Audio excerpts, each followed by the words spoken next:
ආසියාවේ උසම ගොඩනැගිල්ල හදන්නේ තාත්තලා පුතාලා ඒක නැගලා තරු ගණන් කරන්න කියලා කිව්වා. අද මිලියන ගණන් ලාභ ලබනවා. ලංකාවේ පටන් ගන්න ගියපු හැම ව්‍යාපෘතියකටම මහවැලි ඉඳන් හැම ව්‍යාපෘතියකටම අකුල් හැලුවා. පෙස්සන් ගැහුවා. බ්‍රිතාන්‍ය ආණ්ඩුවෙන් ලංකාවේ ඇවිල්ලා බ්‍රිතාන්‍ය විශ්වවිද්‍යාලයක් පටන් ගන්න හදද්දි මුල්ගල තියපේකට බ්‍රිතාන්‍ය මහා කොමසාරිස්ට පෙස්සන් දුන්නා.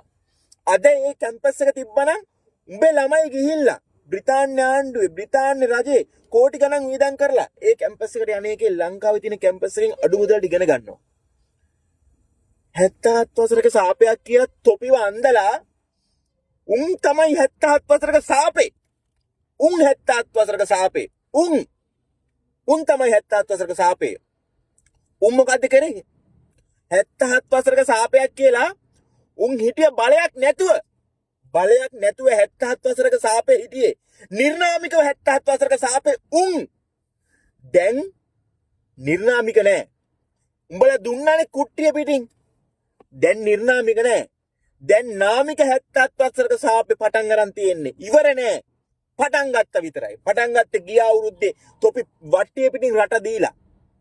දැන් ඉස්සරහට 77 වසරක් සාපේ විඳින්න ලෑස්ති වෙයන්.